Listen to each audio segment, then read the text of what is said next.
Dr. Chad for some opening remarks. Chad, it's all yours.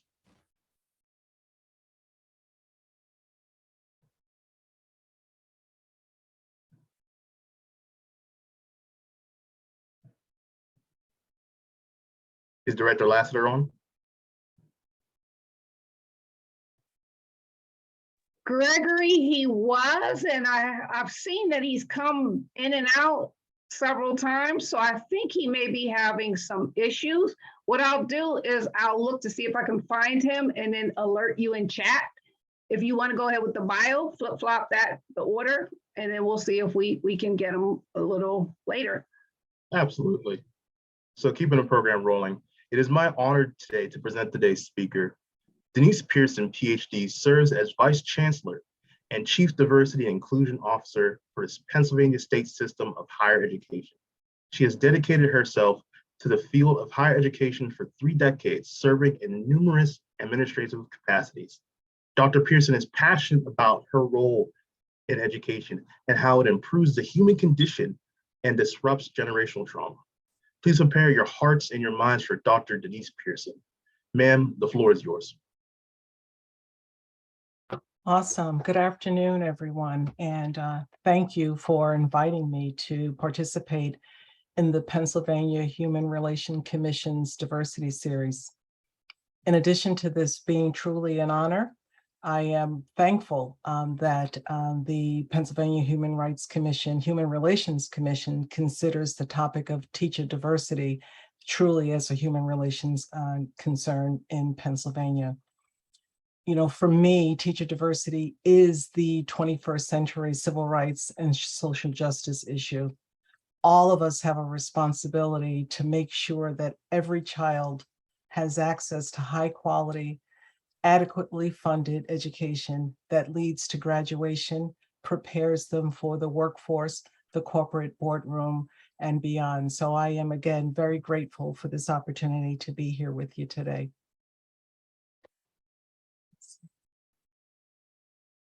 Yeah, let me just say welcome, Dr. Pearson. Welcome everyone from PHRC. Yeah. Had some technical difficulties, but I like the way Stacy and Gregory Holtz moved the program along. I am because we are.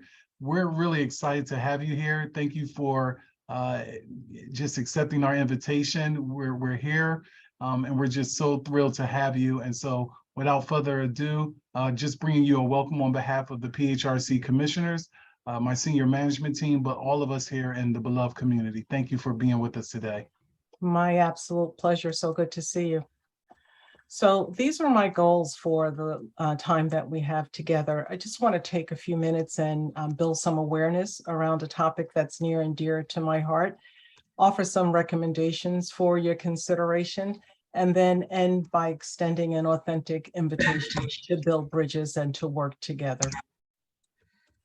As far as an agenda, I'll tell you a little bit about me, a little bit about the PW, which is the workforce ecosystem. And then I'll spend the majority of our time talking about teacher diversity as the catalyst for sustainable organizational and leadership diversity and transformation.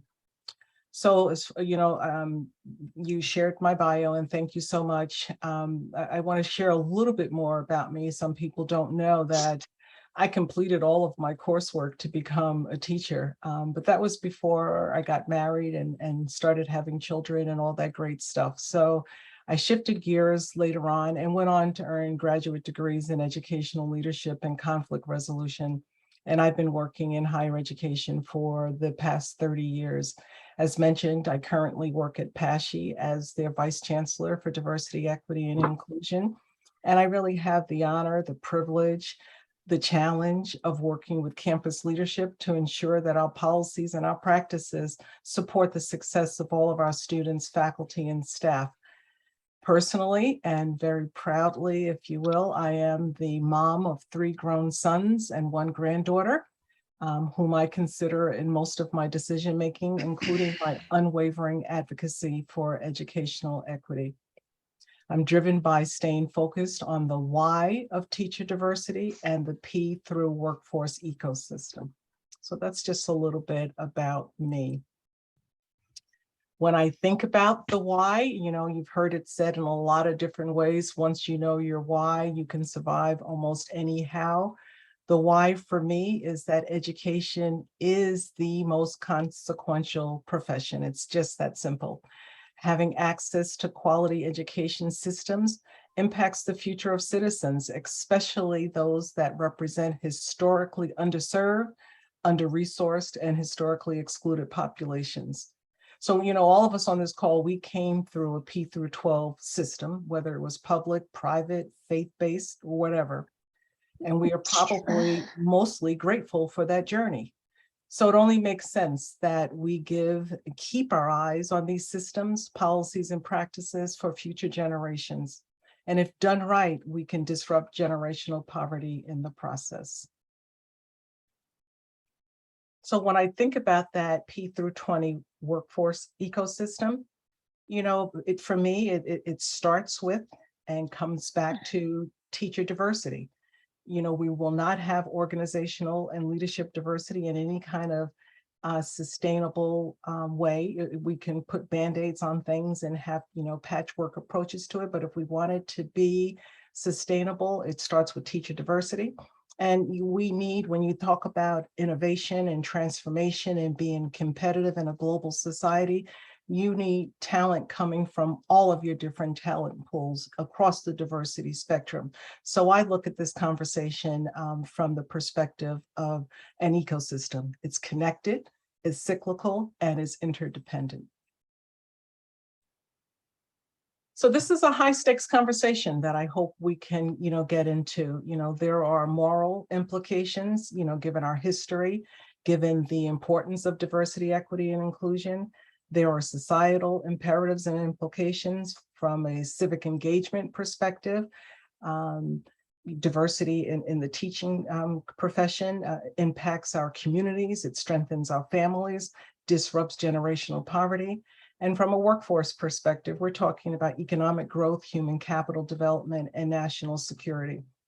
So if you notice, I put an asterisk next to the workforce, and that's because that seems to be the one that we can all agree on. Sometimes we have differences of opinion, whether we should focus on, the moral, on the societal, but few of us argue that this is not a workforce and a national security imperative. So from a workforce imperative, we're talking about making sure that all students that enter our public education or just enter our education systems, they have the knowledge and skills and experiences to create value and to reduce the cost to the country, communities, and employers. It drives economic growth at the state, local, national, and international levels. And we also, I think everyone on this call probably knows that higher education is a primary driver of human capital development for workforce, economic growth and workforce development. As of 2020, 65% of all jobs were predicted to require an education degree or require education beyond high school. I don't see that changing anytime in the future. So this is really a high stakes and very important conversation. I want to talk to you, if that's not bad enough, want to share, this may get everyone's attention, and that's really what I'm trying to do. There are some attainment goals floating around out there at the federal level. 60% of folks 25 to 34 years old were needed to have a post-secondary credential by 2020. Those reports are not out yet, but my guess is we didn't hit that mark. State attainment goals range across the country between 25 and 65%. By the year of 2025. For Pennsylvania, that's 60%. And the Lumina Foundation has a goal of 60% by 2025. So if I pause and ask you guys who are projected not to meet these goals, most of you probably, sadly, would know, and it's African American and Latino males. So this, again, this whole notion of teacher diversity, this is just such an important time to be having this conversation. And the last thing that I'll leave you with, in my attempt to try to kind of set the table is You know, one of my colleagues at the Alabama Commission of Higher Education, he always reminds me that no state with a low proportion of bachelor's degree has a high per capita income. And no state with a high proportion of bachelor's degrees has a low per capita income. So there really is a economic and workforce perspective, imperative behind what I am trying to press upon you today. So now I'm going to shift and spend the rest of our time talking specifically about teacher diversity as a catalyst for organizational and leadership diversity and transformation. So what is the promise and the why of teacher diversity? Research clearly tells us that in the presence of teacher diversity, you have higher high school completion rates, lower suspension rates, lower expulsion rates, higher aspirations to pursue post-secondary education, higher rates of participation in dual credit and honors programs, higher participation in mentoring and study abroad programs, and improved college readiness. In the absence of teacher diversity, and this doesn't mean everyone in the classroom, in the school building has to be from a historically excluded group, but in the absence of any teacher diversity, what we see are higher rates of suspension and expulsions. We see higher rates of special education, maybe misplacement, exacerbation of the school to prison pipeline by, over disciplining, higher levels of participation in remedial education. And I put remedial in quotation marks because it's not just a matter of placing students in courses to close those opportunity gaps, which are oftentimes communicated as gaps in ability. But there's a psychological cost that has to be paid as well. And there's also a financial cost. So remedial education has a lot of implications that we need to pay attention to. And all of us, whatever your title is, whatever your role is in the Commonwealth, there is a place for you to enter this conversation and to help disrupt some of these things that we see going on. And then finally, the absence of teacher diversity is shown to decrease college readiness. So what does teacher diversity look like nationally? Well, there you see it. 79% of our teachers are white, non-Hispanic, 6.7% Black, 9.3% Hispanic. I don't have to read to you. You can see this, and this is data as of 2019. And what's troubling, 2018, what's troubling about this is that the student population is increasingly diverse, and certainly to the level more than 1.8%, 9.3%, and 6.7%. So this is what it looks like at the national level. So what does it look like here in Pennsylvania? Teachers of color in Pennsylvania only increased 5.4 to 6.0% between 2013, 2019. 50% of Pennsylvania schools and 37% of all school districts employed only white teachers. There are 138 school districts and 1,078 of PA's public schools that had 0 teachers of color, and Philadelphia employs more than half of the state's teachers of color, but enrolls only 27% of its students of color. This looks like a crisis of sorts, in my opinion. So, how did we get here? This was not the case in previous decades. So we know that after Brown versus Board of Education, which outlawed school segregation, it ended the doctrine of separate but equal. Some things unintended, intended, depending on what your position is, happened. Black principals and teachers prior to Brown comprised 35 to 50% of the educator workforce. But afterwards, there was a dismissal, demotion, or forced resignation of many experienced, highly credentialed Black educators who staffed only Black schools. Tens and thousands of these Black teachers and principals lost their jobs as superintendents began to integrate schools. There was resistance by white superintendents to placing Black educators in positions of authority over white teachers and students. And then there was also a shift in teacher certification requirements. And I'll talk to you a little bit more about this later. It appears as though, Pennsylvania is doing some things to mitigate some of the unintentional consequences of Brown. So compounding the Brown decision, there is decreasing interest in the profession. And I'll talk to you a little bit more about that later. But these precipitous declines have been seen since 2005, when you look at the number of college freshmen likely to select education as a chosen field. This is troubling, and there are reasons for that. So you have Brown, you have a decrease in the likelihood to choose education as a profession, and then you have a largely white teaching force. So what does that mean? When you look at, so there was a study that was done, and you can see it there by the Cooperative Institutional Research Program. They did a study back in 2015, and they asked students, how would you describe the composition, the racial composition of the neighborhood where you grew up?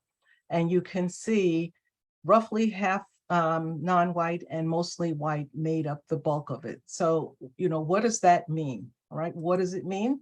It means if you look at teacher candidates' perceptual characteristics, when you look at their dispositions, there are 5 categories that you can look at. What are their attitudes and dispositions about subject matter, about themselves, about other people, about the teaching task, and their general frame of reference? This is important, especially when you talk about their attitudes and dispositions of other people. Why does that matter? It matters because that frame of reference, coming from a lack of exposure in the communities in which they grew up, they bring that to the classroom, they bring that to their studies, and it frames what they think about who's able versus who's unable, who's dependable versus who's undependable, who's worthy versus who's unworthy. And for me, this translates into how high do teachers implicitly or explicitly set the achievement bar based on their perceptions of others. I hope this is making sense. And if at any point you want to stop and ask me a question, that's fine. So in 2000, during my tenure with SHIO, which is the State Higher Education Executive Officers Association, a few years ago, I had the opportunity to get funding from the Kellogg Foundation. And what it was, well, it was a project called Project Pipeline Repair, Restoring Minority Male Participation and Persistence in Education Programs. And the focus of that initiative was to address teacher shortages, teacher diversity, and very importantly here, the counterproductive narratives around the teaching profession, because I do think that that's part of the larger problem. And then it also focused on, how do we leverage historically Black colleges and universities to address teacher shortages, teacher diversity, and some of the counterproductive narratives. So that went on for about 3 years. And part of that project involved doing focus groups with undergraduate students who were all African-American males.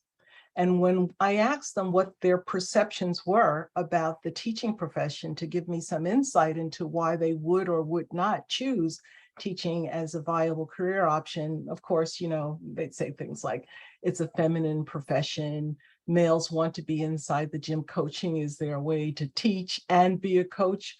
Compared to engineers, education is not something presented as a fulfilling career, and you have to do so much to be successful. The pay is horrible, it's depressing. It's all about year-end testing. Teachers are not respected. Praxis, which is their exam that they have to take for licensing, is a systematic way of keeping us, meaning African-American males, out of the profession. But nonetheless, I want to give back to my community, which is something that is showing up increasingly in the literature. African-American males in particular go into teaching for different reasons than some other groups. And it's largely around wanting to give back to their community, disrupting generational poverty, just making the world a better place for their community. The other thing they noted was the educational system just gives up on people and just passes them through, right? Social promotions. I wish I knew ahead of time all that was required to complete an educator preparation programs. Educator preparation programs are not always eligible for teach grants. So we found people who wanted to major in music education. They weren't eligible for these teach grants, right? No incentives to enroll in an EPP program or become a teacher. Needed too much coaching to pass the praxis. Black males feel alone in the major and in the profession. It costs too much to become a teacher, but yet the pay is horrible. And I just want to help students be successful in life. So these are some of the narratives that are floating around out there. And I think it's important for us to know, what these young men and maybe others, are thinking when they consider the teaching profession.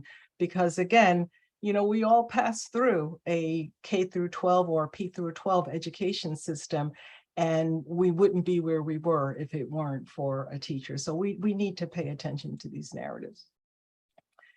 And I want to stop here and say this is not just a Black thing. And we need to be clear on this, because oftentimes instead of dealing with the issues, we resort to, why is this just about Black teachers? It is not just about Black teachers. And if you consider the words of Gloria Ladson-Billings, she said, there is something that may be even more important than Black students having Black teachers, and that is white students having Black teachers. It is important for white students to encounter Black people who are knowledgeable. And Melinda Anderson added, anecdotal and imperative evidence suggests that teachers of color can help disrupt what are often one-sided, implicitly biased portrayals of the world, and often offer invaluable insights to students from different backgrounds. So this is not just a Black thing. So here are some recommendations that I have to offer, and then I want to open it up for any questions. I want to open it up for a dialogue, to be quite frank with you. So some of the things that we have seen to be helpful in efforts to increase the teacher diversity pipeline and our efforts to strengthen, what's another word to say, to increase college readiness. Think about evaluating your cross-sector collaboration efforts to strengthen the connection between high-quality educator preparation program and its explicit link to workforce diversity. We have to continue reminding ourselves, we talk about, we want to see that application pool, we want to make sure that we have diverse applicants filling these positions. Well, what are we doing as partners to make sure that we're priming the pump and we're working with our school systems to make sure that that pipeline is strong? Strengthen existing partnerships between the business community and colleges of education. Mentoring, research. There is no reason why all of us in our respective positions can't find a way to think about how, if we have the time, we can mentor, partner in research, with our higher education partners. And then developing improved and transparent systems of communication, including data sharing that connect human capital development to educator preparation programs. Some colleges and some organizations are really good about talking with one another about candidates that graduate from their programs and the impact that they have on their organizations. And those kind of conversations need to continue to happen. And we need to link data to it as much as possible. College readiness is huge. I mentioned remedial education earlier. Young folks graduate from high school, whether they're socially promoted or whether they, did the work. we hope, which is the majority of the cases, to earn their high school diploma. But too often they find themselves getting that letter from their college or university that admitted them, and their families are happy, they're happy, and they show up to the university and they're confronted with the reality of needing, or the proposition. I don't necessarily think it's a legitimate reality, but they're confronted with the proposition that, you know, before you can be matriculated into this program, in other words, before you can start earning credits towards graduation, you're going to have to pay for credits to remediate you, to fix you. These folks are coming into the program thinking they were already okay, and now we're talking about, we need to fix you and you're going to have to pay for it, and it's not going to count towards your graduation. So here are some things I think we can all do to improve college readiness. Strengthen cross-sector and community-based dialogue around what it means to be college ready. You know, be intentional about including representation from minoritized communities. You know, when you're having these conversations, you need to make sure they involve the people who are impacted. Engage in authentic dialogue with local communities about the myriad ways that college readiness is assessed and its impact on access to post-secondary education. And the time to start thinking about these things are not when folks are applying to college. We should be having these conversations with folks in middle school. If you have time to volunteer middle school, volunteer in education, in elementary school. Too often the lights go out for our young folks too early, and it's really hard to turn it back on. Develop cross-sector collaborations to develop localized interventions. I don't know what the Pennsylvania Human Relations Commission does, you know, to support college readiness, you know, but, you know, maybe that's a service project you can think about, you know, as a community. And then establish emphasis on historically excluded populations. We have to name it. All education systems are not equal, and a rising tide lifts all boats. So we really need to be calling out the inequities that exist in our system and do what we can from our respective positions. And we all have the power to do something to impact college readiness. There are things that educator preparation programs can do. I don't know if anyone on this call, you know, are teachers, you know, but there are programs that are accredited that prepare teachers to go into our various school districts. But there are things that you can do. You can promote a shared understanding of the intersection between economic and social stability. It's not just a matter of students majoring in education and then they go out, they have to get a job. There is a connection between the business community, the nonprofit community, and what happens in P12. And we need to be having those conversations. Consider a collaborative and statewide public campaign, and I'm really pushing strongly for that, to highlight the low supply and high demand for teachers, especially teachers from historically excluded groups, particularly African-American and Latino teachers. Strengthen and promote standards for educator cultural competency. You know, you can and this is probably a little bit out of the realm of what you guys do, but it wouldn't hurt for you to understand that, you know, these educator preparation programs that are accredited, there is a curriculum, there is a progression of courses that teachers have to take, and regardless of what color you are, you should graduate being culturally competent to teach all students, regardless of the communities from which you came. And the big one that I want to focus on is leveraging dual credit and concurrent enrollment.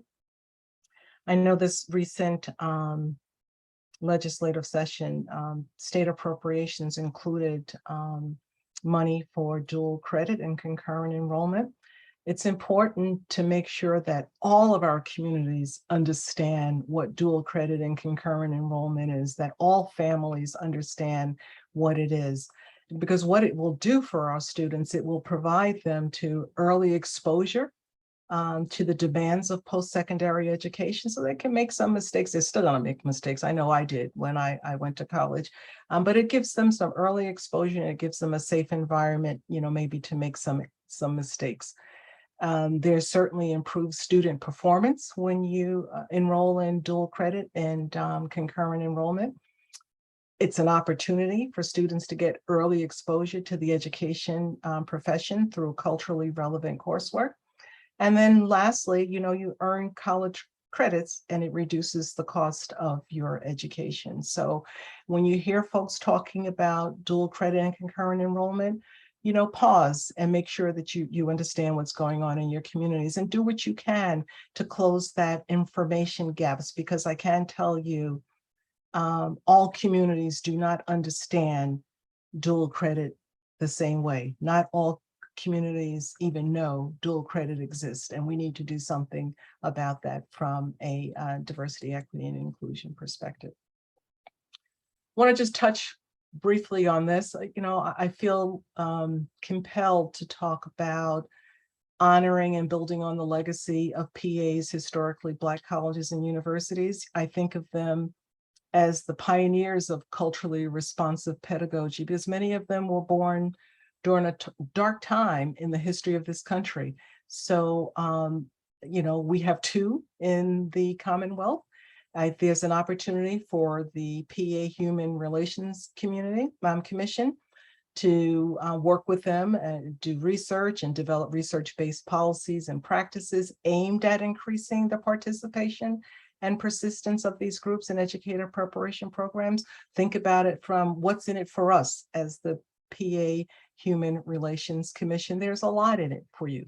Shift the narrative. I have this bolded because something has happened and we haven't been able to move the needle, I think, as far as we need to.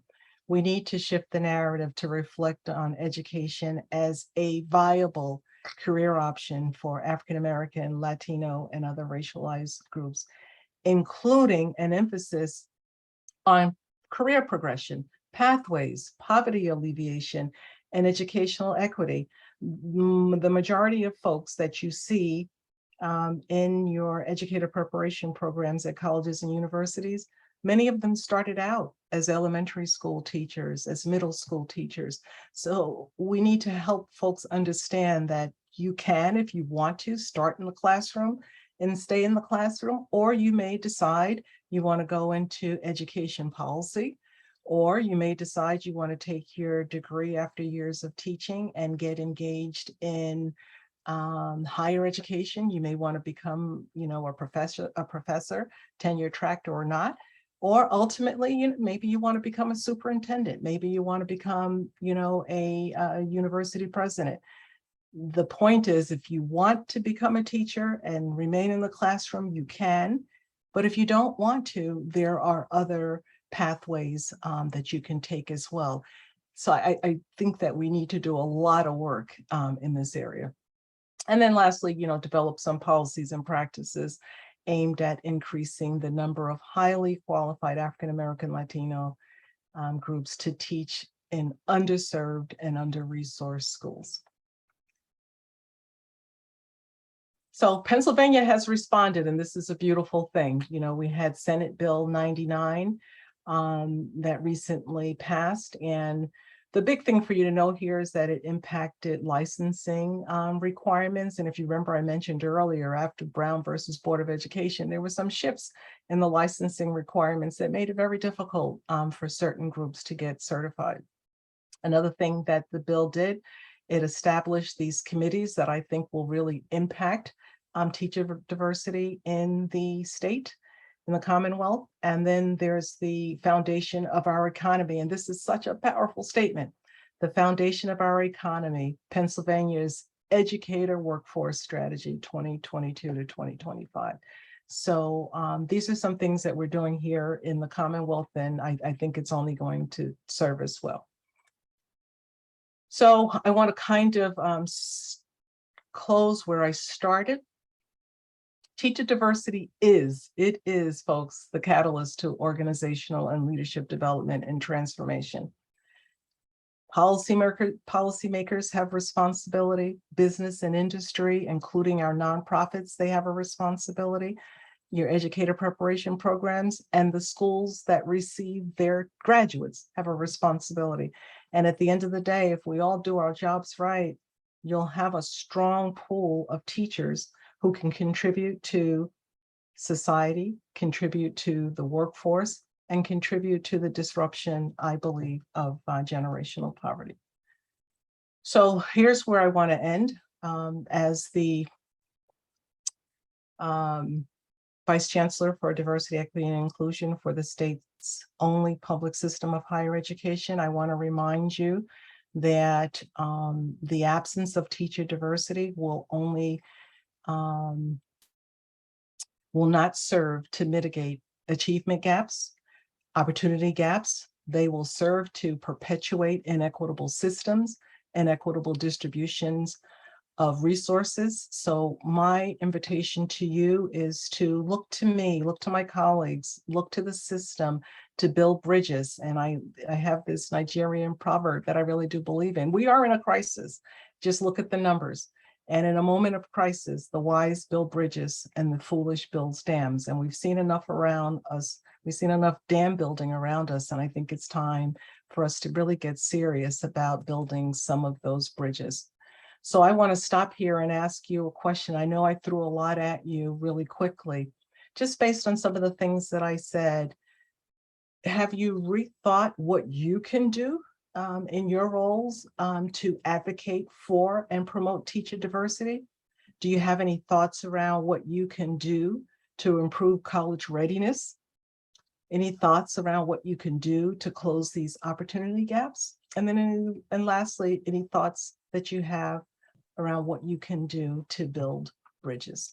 So I want to stop there and ask you to respond to that or ask me questions that you may have. Dr. Pearson, this is Stacy Waters. I have a comment. I found it very interesting what you said. So I have a comment and an answer to that question, at least partly. In regard to what we can do, you had indicated that it may not completely be in our realm. It is, it just looks differently depending on what your role is. And I would say as an investigator or as a former investigator, that's something, DEI, cultural competency, that's something that you could suggest as part of a settlement when you're negotiating settlement.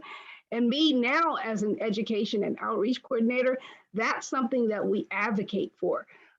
Teachers getting cultural competency. But what we find when we do outreach, Brittany and I, oftentimes individuals, whether it's teachers, the administration, they may be reluctant to have DEI or cultural competency because of the school boards, et cetera. So it's kind of like a double-edged sword. Do you have a comment about that?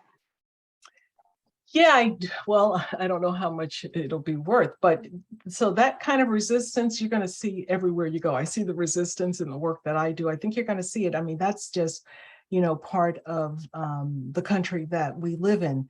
So you have to call it, you have to name it. You can't pretend that you don't see it. And then you have to engage in those cross-sector conversations, including with your elected officials, with, what can we do? Well, first of all, let's sit down and have an honest conversation about what's going on. And if that includes, your school board members, I don't know who needs to be at the table, but you stop and you think, who is involved in creating the environment that exists? Bring them to the table, just have real outcomes-based conversations, what needs to change. And that's where you start to see, where the dams are and where the bridges where they can be built. But the resistance that you're talking about, it's just common and it's part of the environment that we're in. Okay, and I hope I said Dr. Pearson because I think I was shortening your name earlier. So I. Oh, it's fine, and Denise is fine. That's all cool. Thank you. Okay, but yeah, I what you're saying sounds like a good way to attack it in regard to offering it as a course, because like I said, when we do outreach, it gets difficult to get buy-in.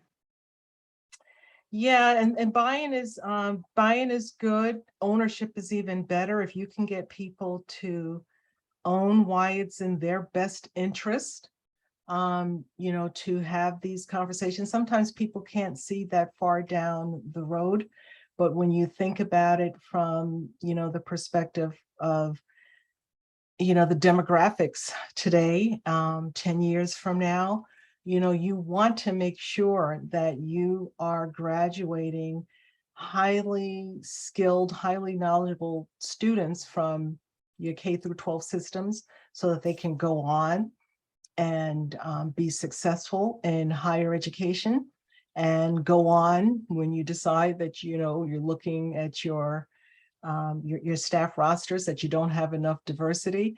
That's not the time, to start. You do what you have to do, but these long-term strategic conversations need to be happening as early as, while these youngsters are in the K-12 pipeline, if that makes sense. Yes, thank you.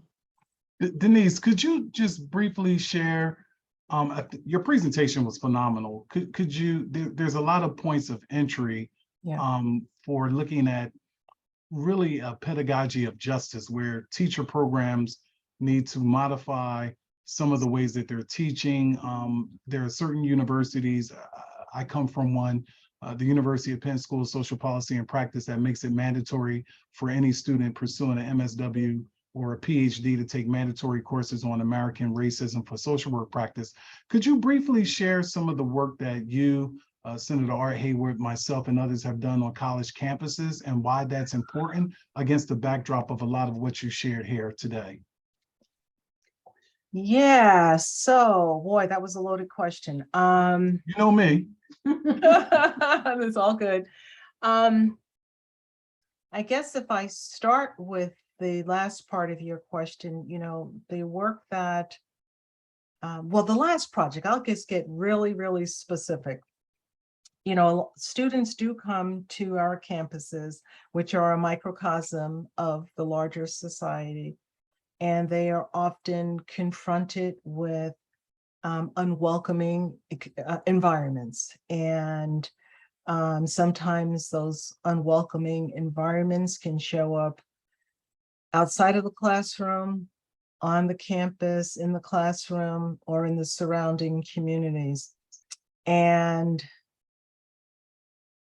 as a result of those discoveries that were made through students being very vocal about their experiences, PHRC established a working group. And if this is not what you were thinking about, I can pivot to something else. There's a lot going on.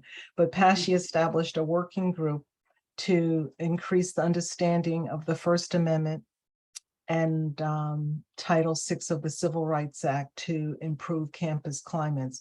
And through that work, we just brought a lot of brilliant minds together, including Executive Director Lassiter, to talk about, where does the First Amendment end and civil rights, particularly Title VI, begin, what's actionable speech and what is truly free speech. But what it is it's an example of a partnership, a cross-sector partnership where, Executive Director Lassiter came representing the PA Human Relations Commission. We had folks from fire, so it was very balanced. We had folks from the legislature, we had faculty, we had staff, we had students, come together to try to make sure that, I think I can bridge this nicely, and then you can, let me know if you want to go in a different direction. Whatever those gaps they may have brought to the system, into the university, because of inequitable systems, hostile environments, we needed to make sure that we weren't perpetuating them and we were doing everything in our power to disrupt them. And keep in mind also, and here's where I probably need to stop, the students that come to our campuses, if you remember, I described the freshmen talking about the communities from where they came. Well, those are the same students that show up on our campuses and have those same restricted mindsets because of the lack of diversity that they were exposed to. I don't know, Chad, did that answer your question? No, that was great. I would just add for our audience, we visited 5 universities. We were supposed to go to Bloomsburg October 20th. That got pushed back, but it's heartfelt when you hear these students say exactly what Denise is saying, that the campus is a microcosm for the larger society. So Bloomsburg, there's the university, and then there's the community where students are leaving East Stroudsburg. They're going to a neighborhood deli. They're being called the N-word. They're being chased. They come to classrooms, and because hair is a cultural phenomenon for some, students are being marked absent in classes that they're attending because the teacher is like, you're not in class because your hair may have been one style on one particular day and different in another particular day.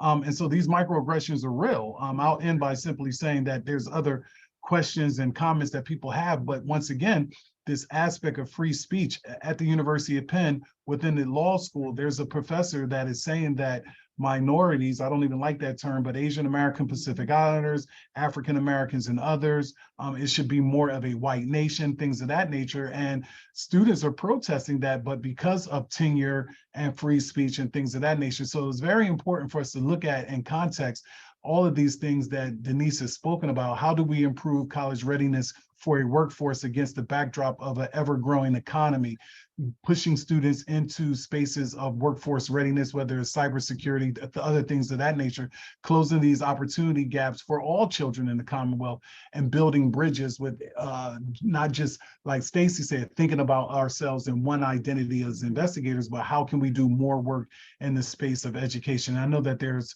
a lot of other individuals who probably want to jump in, and we still have time. So thank you. You answered it the way that I knew you would. Thank you so much. It's been So really if I could just phenomenal. quickly follow up, thank you for sharing that. So I came on to PASHE in 2020, right after the George Floyd murder. So like a lot of other institutions, we were responding to a national crisis, and we knew we needed to do something more than what we had been doing. And a lot had already been going on, but I want to share with you how intentional we are being at the system level to disrupt some of these old ways of thinking and being.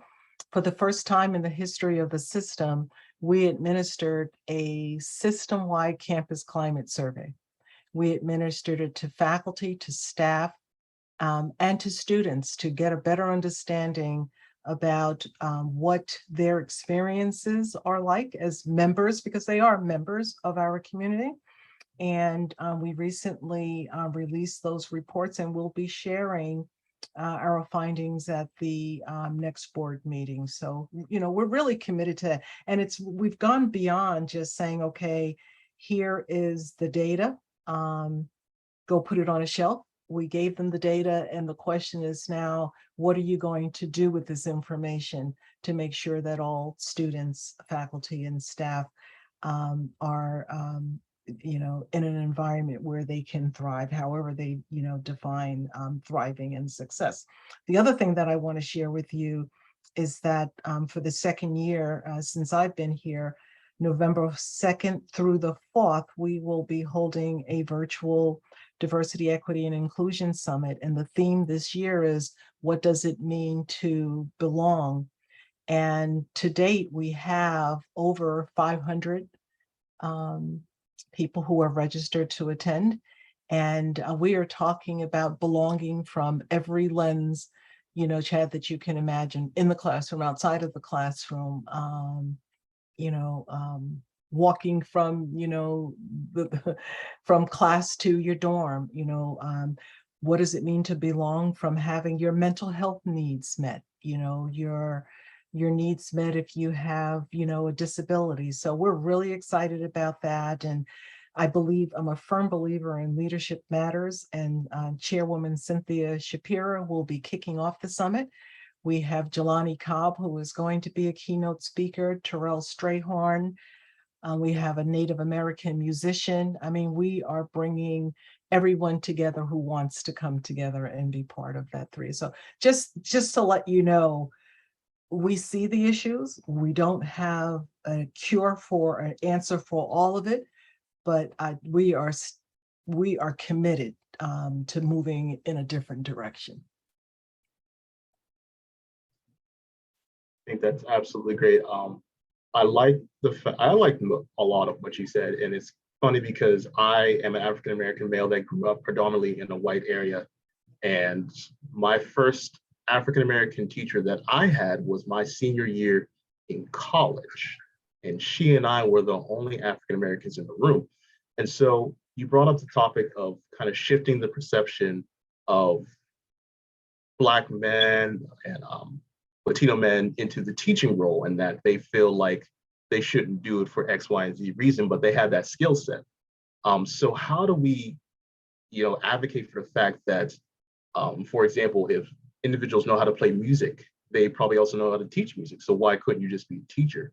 And Lindell actually kind of talked about this in the comment section about how there are males who have these skill sets that aren't fulfilled in their profession and have a desire to teach, but they don't. And so they end up doing mentoring, but it's essentially the same thing except you're not getting paid. So how do we start to shift that perception early so we have more representation in our workforce? Yeah, what a great question. So it starts with having intentional, meaningful dialogue. So, where I come from, Gregory, what I know about teacher preparation, you can get certified as a music teacher. So those certifications are there. Where we had reluctance showing up was when students did not qualify for the teach grants. So here is where I think we need to focus. We need to not be short-sighted and think long-term. So a music teacher today may be a music teacher tomorrow and the next year and the next decade after that. But if a music teacher decides he wants to take his game, if you will, to another level, there is a career progression that our young men, particularly our young men of color, no one talks to them about it. What we say to them instead is, you don't want to be a teacher, be a doctor, be a lawyer, anything but a teacher. And we forget that we all got to where we are because of a teacher. But here's the other thing. And I'm not advocating for this, I'm just giving you the facts, okay? The teaching profession obviously is one of the most noble, consequential professions in the country. But there's a lot of stability in the field. And a lot of us can't talk about job stability, right? But you certainly can talk about it in the teaching profession. There are people who pursue different ventures during their summers off. So I just think we need to talk about what it means to be a teacher beyond, we don't get enough pay. Well, I think you guys can all see that those conversations are ramping up around the country, and you're seeing those salaries go up in different countries. And, we're going to have to continue to respond to that. Teachers should not have to work 2 and 3 jobs in order to make ends meet. So I think we just need to be deliberate about the conversation and the narrative that's surrounding what it means to be a teacher, and to give them the respect, that they need. When have you heard of, outside of maybe a school itself, folks honoring teachers, for the work that they've done? I'm going to just put it out there because I'm talking to you guys, but has the Pennsylvania Human Relations Commission, ever held a, honoring Teachers Day? We really need to do better at honoring teachers, because we are all where we are because of what they gave us. I hope that answered your question. It did. It did. And just being cognizant of the time, there's one more question, and then we're going to kind of wrap it up. So Okay. in the chat. Can I get a question in, Gregory? Oh, yeah. You know what, Kurt? I'm going to pass it to you. Okay, I got interested. I actually, thank you for the presentation. I loved it. I come from a family of educators. My father was the first Asian principal in Philadelphia, South Philadelphia High School, the largest in the high school, as well as in junior high. And a lot of the things that he talked about, no longer living, he's passed away a few years ago. But one of the things he talked about is the diversity of the curriculum. And that's what I think brings in more people, because he always asks the question, how many, I grew up in a predominantly white school and going to class. And then when they teach music, How many white composers do we know from Europe? How many African composers do we know? How many Asian composers do we know? So you ask yourself those questions, and you're realizing you know about Bach, you know about Mozart, you know about but we don't know much about music history, or do we know anything about African dance, or the drums, or the instruments they use? These are all different things that about artists, poetry. I mean, all around the world. But yet, back in the day, I guess when I grew up, I'm sort of older, we were all focused on more of the Eastern, the Western civilization and European type of culture. But I do think that culture makes a difference, and what you're teaching brings teachers in, because you someone who knows about something or knows something that's different than everyone else knows will be attracted to that. And I was just wondering what your thoughts of the curriculum, based on what I just said. Yeah. How does that bring diversity to the learning atmosphere, and to bring more teachers in? Yeah, so I did not pay him to ask me that question, but thank you so much for it. So one of the things that we did early on during my tenure at PHRC is we identified and committed to coalescing around 5 strategic priorities. The first one being faculty, staff, and student diversity. So that's an issue of representation, right? Another one being equitable student outcomes, making sure we have, structures, policies, and practices in place, to close those opportunity and achievement gaps. But to get directly to your point, one of the priorities is curriculum diversity, because we know that our students will feel included, they will feel affirmed when they see themselves represented in the curriculum, but it will also prepare them, when they go into the world, Kurt, with a wider world view, right? We have a responsibility to prepare students to be competitive in an increasingly global economy. And that means seeing things from different perspectives. So the curriculum absolutely has to reflect diverse ways of thinking, diverse ways of being. And you're absolutely right. Music there's a lot when you look at American music. There's jazz, there's classical, right? There's African music. So thank you so much for that question. And the curriculum absolutely does or does not affirm your humanity.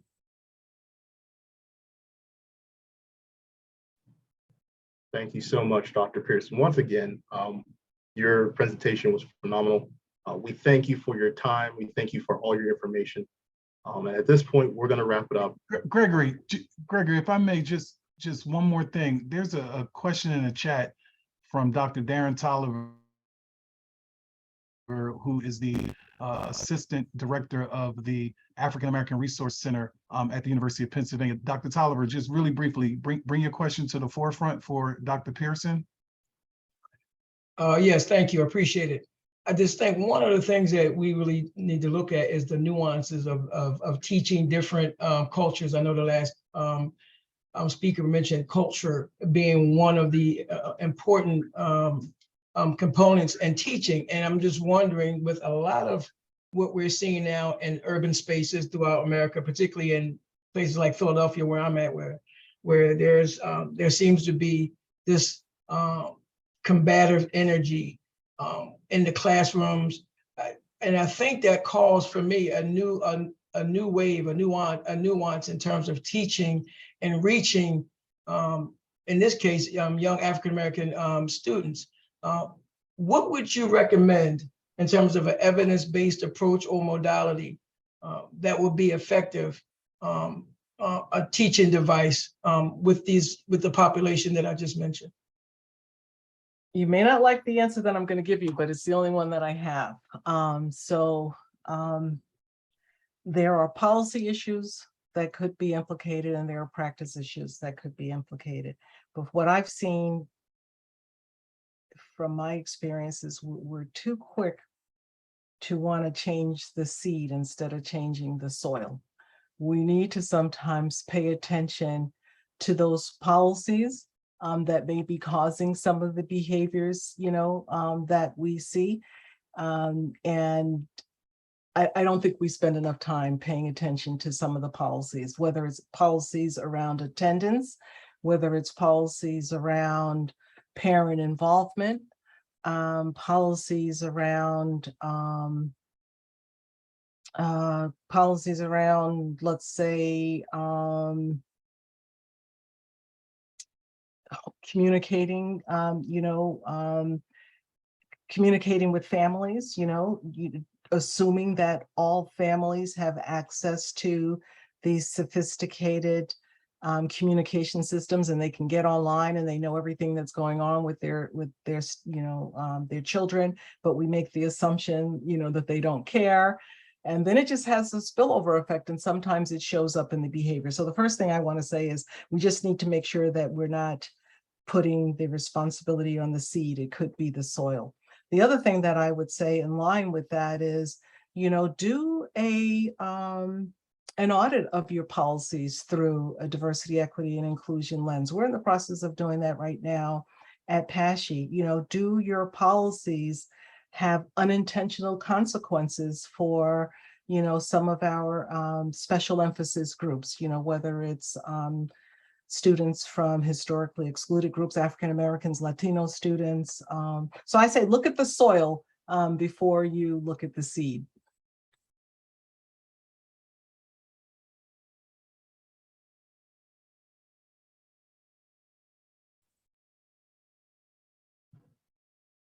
Thanks so much. And we also, I'd be remiss if I didn't thank Gregory Holtz, who is stepping in this role as the staff liaison of our PHRC Diversity Committee. As always, the behind the scenes stuff that just occurs with Stacy Waters.